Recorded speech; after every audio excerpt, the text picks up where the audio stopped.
Hello dear student, welcome back to my channel. যে সমস্ত ছাত্রছাত্রীরা আরপিএফ কনস্টেবল এক্সামের অ্যাসপিরেন্টস হয়েছে তাদের জন্য আজকে রয়েছে একটা গুড নিউজ।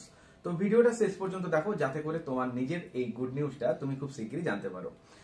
অনেক স্টুডেন্ট রয়েছে যারা আরপিএফ কনস্টেবলে একটা স্কোর ঠিকঠাক ক্যারি করছে, কিন্তু প্রবলেম কোথায় হচ্ছে জিকে জিএস সেক্টরটা। কেন? কারণ 35-70 নাম্বার হচ্ছে ম্যাথ আর রিজনিং মিলিয়ে, কিন্তু এই যে 50টা নাম্বারের জিকে জিএস সেক্টরটা, এখানে কিন্তু অনেক স্টুডেন্ট রয়েছে যারা এখানে স্কোরটা ঠিকঠাক ক্যারি করতে পারছে না। এটা কেন হয়? প্রথমত রেলওয়ের যে এক্সামগুলো হয় সেখানে হিস্ট্রি জিওগ্রাফি এর যেরকম ওয়েটেজ, ঠিক সেম কিন্তু সায়েন্সের ওয়েটেজটাও ভালো রয়েছে। এবার প্রপার সায়েন্সের যে কোশ্চেন্সগুলো আরপিএফ কনস্টেবলে দেওয়া হয় তুলনামূলকভাবে এনটিপিসি বা গ্রুপ ডি যে এক্সামে সায়েন্সের কোশ্চেন্স থাকে তার থেকে আরপিএফ এ যেগুলো সায়েন্সের কোশ্চেন্স তুমি একটু ভালো করে আইডেন্টিফাই করলে বুঝতে পারবে যে খুব হার্ডই কিন্তু কোশ্চেন্সগুলো দেওয়া হয় না। তবুও কেন স্টুডেন্টরা এখানে একটা ভালো স্কোর ক্যারি করতে পারছে না? দেখো, জিকে জিএস সেক্টরটা হচ্ছে একটা লার্জ সেক্টর। প্রবলেম কোথায় হচ্ছে? তুমি যখন কোনো কিছু একটা সিলেবাস পড়ছো, তুমি প্রপার ওয়েতে কমপ্লিট করে করে এগিয়ে যাচ্ছ সামনের দিকে, কিন্তু তুমি প্রিভিয়াস পড়াটাকে রিভিশন স্কেলে যখন আনছো তোমার কাছে সেটা আবার পুনরায় নতুন মনে হচ্ছে। এটা কেন হয়? কারণ তুমি যখন পড়ে পড়ে নতুনগুলো এগিয়ে এগিয়ে যাচ্ছ তখন তোমার সেই পুরনো পড়াটাকে তুমি লিঙ্ক করতে পারছো না, যে কারণে সেই পড়াটা তোমার কাছে আস্তে আস্তে রিভিশন স্কেলের মধ্যে থাকছে না বলে সেটা তোমার অজানা হয়ে যাচ্ছে। বোঝা গেছে? তো এটার থেকে কিভাবে নিজেকে সেভ করবে? দেখো, এখনো হাতে যে টাইমটা রয়েছে তাতে করে অ্যাপ্রক্স বলতে পারো 20-22 দিন রয়েছে। তুমি যদি মন করো যে এই 20-22 দিন আমি জিকে জিএসটাকে একটা র্যান্ডাম কুইজ রিভিশন করবো, তার জন্য তোমার জন্য থাকছে আজকে একটা গুড নিউজ। অনেক নাম্বার অফ স্টুডেন্ট কিন্তু এখানে রয়েছে। আরপিএফ কনস্টেবলের অনেক বিদ্যার্থী তারাও কিন্তু এখানে জয়েন করেছে। তো যারা আরপিএফ কনস্টেবলের অ্যাসপিরেন্স হয়েছে তাদের হাতে মাত্র আর 20-22 দিনের সময়। কারণ মার্চ মাসের 2 তারিখ থেকে পরীক্ষা শুরু হচ্ছে, যেটা 20 মার্চ পর্যন্ত এক্সামটা চলবে। এবার জিকে জিএসটা তোমাকে তাহলে কিভাবে রিভিশন দিতে হবে? তুমি বলবে এক তো আমার হাতে এত কম সময়, এবার আমি অত আবার জিকে একসাথে যদি বলি রিভিশন দেবো, এই ভেবে তো আমি ডিপ্রেশনে চলে যাচ্ছি, পরীক্ষাতে এফেক্ট চলে আসবে। প্রথমত ম্যাথ রিজনিং এ তোমাকে একটা ভালো স্কোর ক্যারি করতে হবে, কারণ ম্যাথামেটিক্স রিজনিং এ তোমাকে পুরো নাম্বারটাই তুলে নিতে হবে। হতে পারে তোমার অন দ্যাট মোমেন্ট দু একটা প্রশ্ন সিলি মিস্টেক্স হয়ে যেতে পারে, কিন্তু বাকি ওভারঅল 70-এর মধ্যে তোমাকে এখানে একটা ভালো স্কোর ক্যারি করতে হবে। 65+ যদি থাকে খুব ভালো হয়। কিন্তু তাতে করে বিগত বছরে যে কাট অফ গিয়েছে সেখানে সেকশন ওয়াইজ কাট অফ গিয়েছে, জোন ওয়াইজ কাট অফ গিয়েছে, যেটা কিন্তু এইবার আরপিএফ এ কি হচ্ছে, অল ইন্ডিয়া বেস্ট একটাই কাট অফ দেবে। দেখো, আরপিএফ এর কনস্টেবলের যে এক্সামে যেটা কাট অফ আসবে সেটা কিন্তু খুব যে হাই যাবে এমনটা না, কারণ এখানে ফিজিক্যালটা সোটা যারা ঠিকঠাক প্রপার এতে প্র্যাকটিস করবে তারাই কিন্তু ফিজিক্যালটা এখানে ক্লিয়ার করতে পারবে। এখানে যদি ফিজিক্যালটা না থাকতো তাহলে আউট অফ 120 অনেক বেশি স্কোর আমরা কিন্তু দেখতে পেতাম, যেটা কাট অফ যেত। রিটিন যেগুলোতে একটা হয় সেখানে ফাইনাল রিটিন যেটা, তার উপরে নর্মালাইজেশন হয়ে স্কোরটা যেটা ইমপ্রুভ হবে, তার উপরেই কিন্তু তোমার ফাইনাল মেরিট লিস্টে নামটা আসবে। পিএমটি পিটি কোয়ালিফাই করার পর সরাসরি আরপিএফ এর যে সমস্ত প্রসিডিওরটা রয়েছে সেটা কমপ্লিট হয়ে তোমাকে সিলেকশন দেবে। এবার তোমাকে রিটিন একটা ভালো স্কোর ক্যারি করতে হবে। ম্যাক্সিমাম স্টুডেন্ট এই জিকে জিএস নিয়ে কিন্তু চিন্তিত রয়েছে। দেখো, যে টাইমটা হাতে আছে তোমার জন্য এটা হচ্ছে একটা পারফেক্ট অপরচুনিটি, যেটা আমি তোমাকে এখন বলতে চলেছি। তুমি ধরো কনস্টিটিউশনটা পড়ছো, এবার কনস্টিটিউশনে পুরো ধারা থেকে অনেক কোশ্চেন দেওয়া হয়, তফসিল থেকে কোশ্চেন হয়। এবার তফসিল গুলো তুমি কি করে মনে রাখবে? এত এত ধারা কিভাবে মনে রাখবে? কোথায় গণপরিষদের প্রথম অধিবেশন হয়েছিল, কোথায় কংগ্রেসের প্রথম অধিবেশন হয়েছিল, এইগুলো লিঙ্ক আপ করে রাখতে পারছো না। জানা জানা প্রশ্নগুলো ভুল হয়ে যাচ্ছে। কেন হচ্ছে? তুমি সংবিধানের কোনো একটা ধারা পড়ছো, তখন তুমি দেখছো যে 12 থেকে 35 পার্ট 3 যেটা হচ্ছে মৌলিক অধিকার। তাহলে মৌলিক অধিকারের সংখ্যা টোটাল কটা? বলবে 6টা। কিন্তু তোমাকে যদি কোশ্চেনে এক্সামিনার প্রথমেই দিয়ে দিতেন যে সংবিধানের শুরুতে মৌলিক অধিকার কটা ছিল, আনসার কি করবে? বলবে 7টা। তাহলে যেটা মৌলিক অধিকার যেটা পার্ট 3-এ রয়েছে, আর 12 থেকে 35 হচ্ছে আর্টিকেল, অর্থাৎ এই 12 থেকে 35 নম্বর ধারার মধ্যে মৌলিক অধিকারটা রয়েছে, যেটা হচ্ছে ফান্ডামেন্টাল রাইটস। এবার বলো তো যে টোটাল মৌলিক অধিকারের সংখ্যা কটা? বলবে 6টা। এখান থেকে পরীক্ষায় একটা কোশ্চেন দেয় কিরকম, মৌলিক অধিকারের সংখ্যা হচ্ছে 6টা, আর মৌলিক কর্তব্য যেটা হচ্ছে ফান্ডামেন্টাল ডিউটিস সেটা কটা? সেটা হচ্ছে 11টা। এবার এই জায়গা থেকে এক্সামে কেন কোশ্চেন দেয় জানো? কারণ এখানের মধ্যে এক্সেপশন ঢুকে রয়েছে, যেখানে ব্যতিক্রম সেগুলোকে এক্সামিনাররা বেশি করে টার্গেট করে। একটা কোশ্চেন তোমাকে যদি দেওয়া হয় যে ধরো মৌলিক অধিকার সংবিধানের শুরুতে কটা ছিল, অপশন এতেই তোমাকে দেবে 6টা। কেন জানো? কারণ তুমি কোশ্চেনটা ভালো করে পড়োইনি যে সংবিধানের শুরুতে। দেখো, যখন সংবিধান শুরু হয়েছিল তখন মৌলিক অধিকার যেটা সেটা কিন্তু টোটাল কথা ছিল, বলবে 7টা। এবার 6টা কেন হলো? কারণ যেটা সম্পত্তির অধিকার 1978 44 অ্যামেন্ডমেন্টের মাধ্যমে কি হলো, সেটাকে কারেকশন করা হলো এবং সেটাকে আইনি অধিকারে কনভার্ট করালো।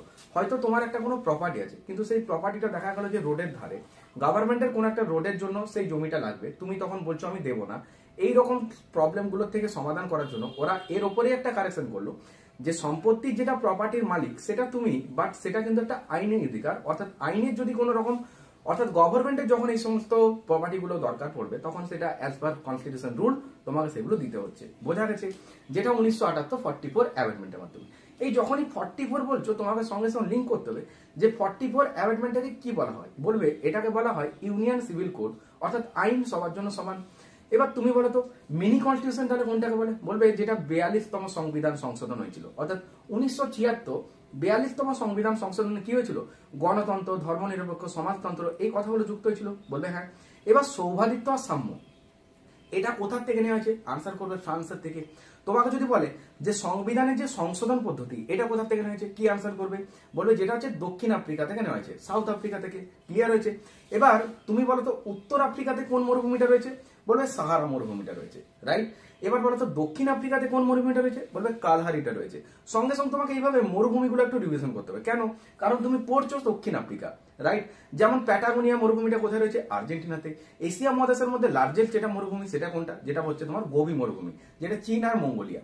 যখনই তুমি চীন বলছো তোমাকে মনে রাখতে হবে যে ভারত আর চীনের মধ্যে সীমারেখাটা যেটাকে আমরা বলি LAC, যার ফুল ফর্ম হচ্ছে লাইন অফ অ্যাকচুয়াল কন্ট্রোল। এছাড়া কিন্তু ম্যাকমোহন লাইন এটাও ভারত চীনের সীমারেখা।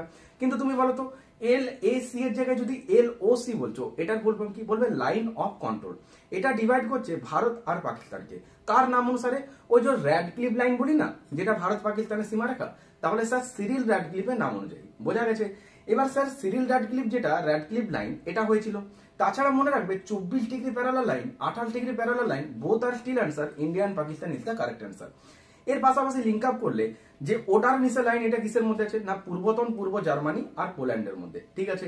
যেরকম তোমাকে যদি বলা হয় যে 37 ডিগ্রি প্যারালাল লাইন এটা কোন দুটো দেশের সীমারেখা করেছে, দেখো ভারত আর মায়ানমারের মধ্যে যেটা সীমারেখা হয়েছিল সেটা হচ্ছে তোমার 37 ডিগ্রি প্যারালাল লাইন।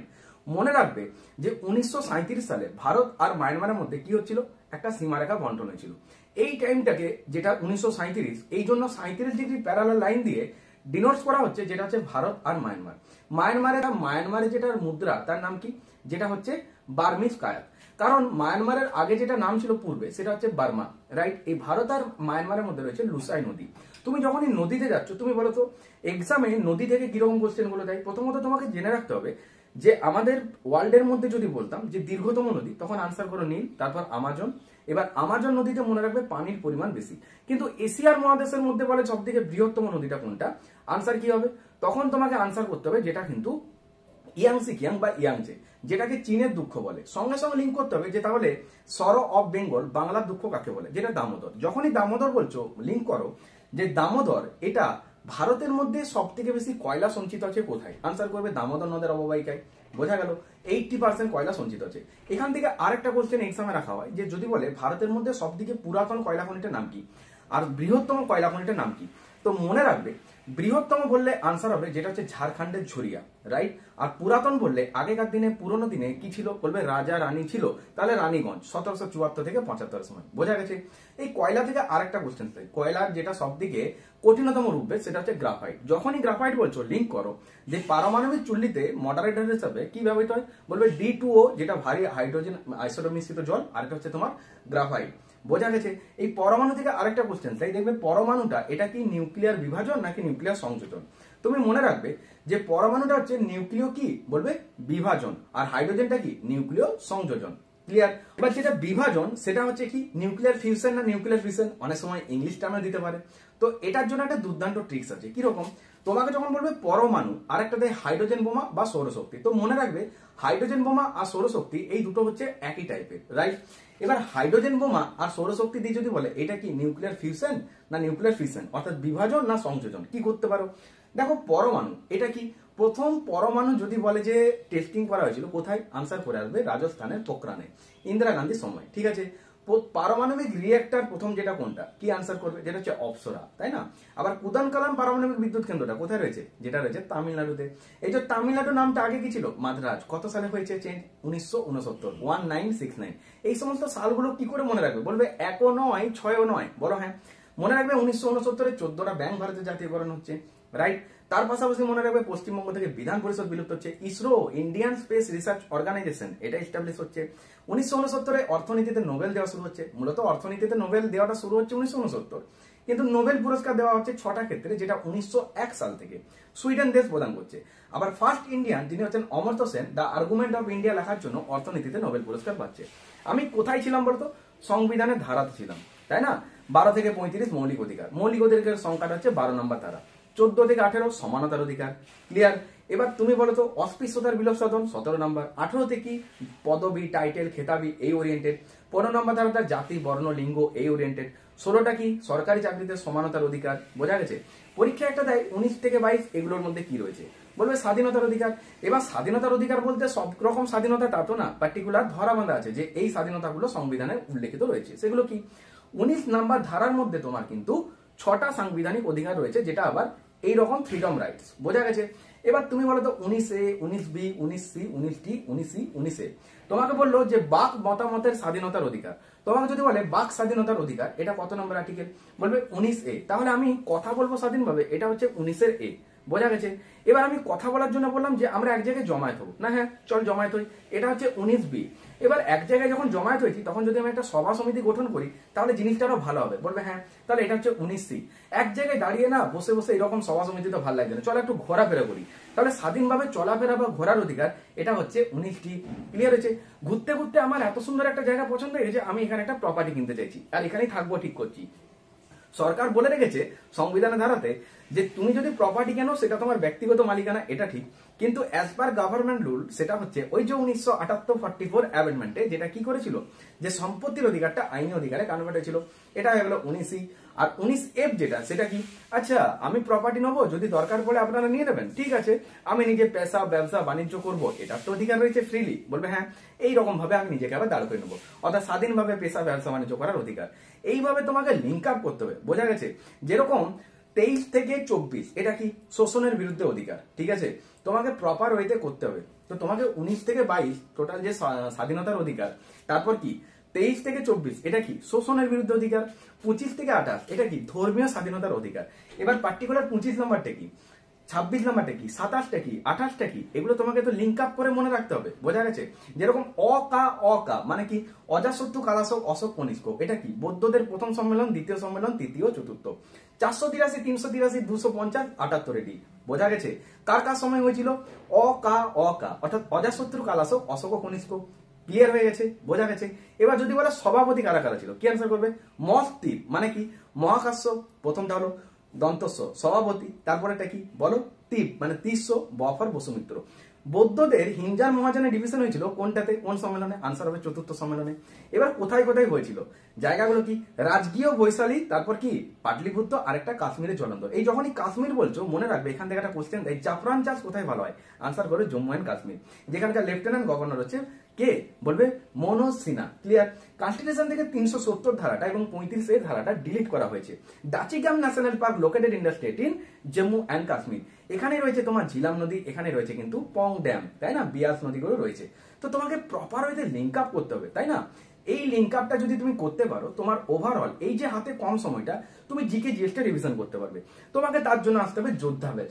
যোদ্ধা ব্যাচটা তুমি যদি জয়েন করো, এটা অনেকেই ভাবছো যে এত বড় একটা জিকে সেক্টরের ক্লাস, এটা আমি এইটুকু টাইমে কি করে কমপ্লিট করবো। দেখো আমার যে ক্লাসগুলো রয়েছে, যেগুলো আজ থেকে হচ্ছে সায়েন্স ক্লাস স্টার্ট হচ্ছে, এটা হচ্ছে প্রপারলি এক্সাম ওরিয়েন্টেড কোশ্চেন গুলোকে টার্গেট করছি। যেটা কিরকম, ধরো তুমি হিস্ট্রির কোনো একটা ক্লাস করছো, এবার হিস্ট্রির ইন দা সিভিলাইজেশনে অনেক রকম কোশ্চেন রয়েছে, 16 মহাজন পদের অনেক রকম কোশ্চেন রয়েছে এবং অনেক কিছু ইনক্লুড রয়েছে। কিন্তু এইরকম কম টাইমে তোমাকে যে জায়গাগুলো রিভিশন করাটা খুব জরুরি এবং যেখান থেকে পরীক্ষায় বারবার কোশ্চেনগুলো আসছে ঘুরিয়ে ফিরিয়ে, তোমার যদি সেটা এইটুকু টাইমের মধ্যে রিভিশন হয়ে যায়, ফার বেটার ফর ইউ। তো একদম লেট না করে সরাসরি জয়েন করে যোদ্ধা হয়েছে, মাত্র একবার পে করবে 200 টাকা। যে ক্লাস কটার হয়ে গেছে সেগুলো রেকর্ড ফর্মে দেখতে পাচ্ছ, আর আজ থেকে লাইভ সেশনে তুমি যে ক্লাসগুলো পাচ্ছ সেটা সায়েন্স ক্লাস। তো সন্ধ্যে 7:30 থেকে আমরা ক্লাসগুলো করছি, এই মাসের মধ্যেই প্রপার ওয়েতে কমপ্লিট হবে। অনেকেই ভাবছো যে কতগুলো ক্লাস হয়ে গেছে, বেশি ক্লাস হয়নি, কারণ ক্লাসটা হচ্ছে এক্সাম ওরিয়েন্টেড ক্লাস এবং যেটা হচ্ছে জিকে কুইক রিভিশন ব্যাচ। তো সরাসরি জয়েন করো, আপকামিং তোমার কম্পিটিটিভ এক্সামে তুমি জিকে জিএসে অনেক ভালো স্কোর ক্যারি করতে পারবে, এই বিশ্বাসটা তুমি পাবে। যোদ্ধা ব্যাচে আসতে হবে। যোদ্ধা ব্যাচ ছাড়াও আমাদের ম্যাথের যেটা অনলাইন ব্যাচ রয়েছে, যেটা কিন্তু জাস্ট 4টে ক্লাস রয়েছে, একটা ইন্ট্রোডাকশন আর 3টে ক্লাস। প্রপার ওয়েতে ম্যাথামেটিক্সটা কমপ্লিট করানো হচ্ছে আমাদের কোথায়, ম্যাথ চ্যালেঞ্জার অনলাইন ব্যাচে। একটা অঙ্ক কেউ করবে পরীক্ষাতে 3 মিনিট ধরে, সেটাকে তুমি করবে ভিজুয়ালাইজ আনসার। কেউ কোনো একটা ক্যালকুলেশন নিয়ে পরীক্ষার হলে চিন্তিত হয়ে যাবে, তুমি সেটাকে ইউনিট ডিজিটের ট্রিক্সে অ্যান্সার হিট করবে। তো এই সমস্ত নমুনা পাবে ম্যাথ চ্যালেঞ্জার অনলাইন ব্যাচে। আর সরাসরি জিকে যোদ্ধা ব্যাচে জয়েন করে নিও, আর লেট করো না, কারণ তোমার জন্য জিকে যোদ্ধা ব্যাচটা অনেক অনেক হেল্পফুল হতে পারে, কারণ এটা হচ্ছে একটা জিকে কুইক রিভিশন ব্যাচ। তো সরাসরি জয়েন করো, দেখা হচ্ছে সরাসরি ক্লাসে। আর ভিডিওটা যদি হেল্পফুল মনে হয় বন্ধুদের মধ্যে শেয়ার করো, যাতে তারাও সমানভাবে উপকৃত হয়। আর প্রত্যেকে ভিডিওটা একটা করে লাইক করো, তোমাদের পছন্দের মতামত কমেন্ট সেকশনে জানিও। আর আমার GK nonstop rapid fire GK ক্লাসগুলো করতে ভুলো না। ডে বাই ডে এখান থেকে ক্লাস আপলোড হবে, এবং তাছাড়া ম্যাথ জিকে তোমরা কমপ্লিট রিভিশন পাবে এই রেলওয়ে চ্যালেঞ্জের ইউটিউব চ্যানেল। আর সরাসরি তোমরা ডেসক্রিপশন বক্সে ডাব্লিউপি অনলাইন স্টাডি এই ইউটিউব চ্যানেলে জয়েন করে নিও, কারণ এই চ্যানেল থেকে তোমরা প্রপার ওয়েতে WBP and KP special math reasoning GK সেখানে প্রপার ওয়েতে ডিসকাস করা হবে। সো আমার ডেসক্রিপশন বক্সে লিংক দেওয়া রয়েছে, সেখান থেকে জয়েন করে নিও ডাব্লিউপি অনলাইন স্টাডিতে। আর রেলওয়ে চ্যালেঞ্জের ইউটিউব চ্যানেল থেকে তোমরা ডাব্লিউপি কেপি ছাড়াও আদার রেলওয়ে এক্সাম এসএসসি এক্সামের প্রিপারেশন সুন্দরভাবে কমপ্লিট করতে পারবে। ডেসক্রিপশন বক্সে টেলিগ্রাম গ্রুপে লিংক দেওয়া রয়েছে, সরাসরি টেলিগ্রামে জয়েন করে নিও, কারণ ক্লাস ওরিয়েন্টেড সমস্ত কিছু আপডেট আমরা টেলিগ্রামে প্রোভাইড করে থাকি। তো সরাসরি দেখা হচ্ছে ক্লাসে, প্রত্যেকে ভালো থেকো, মন দিয়ে পড়াশোনা করো। আর যেসব বন্ধুরা আজকে চ্যানেলে ফার্স্ট টাইম ভিজিট করছো, চ্যানেলটা সাবস্ক্রাইব করে পাশে বেল অন করে নোটিফিকেশন অন করে রাখবে, কারণ এখান থেকে আপকামিং ক্লাসগুলোর নোটিফিকেশন খুব সহজে তোমার ফোনে পৌঁছে যাবে। প্রত্যেকে ভালো থেকো, মন দিয়ে পড়াশোনা করো, দেখা হচ্ছে নেক্সট ক্লাসে। টাটা।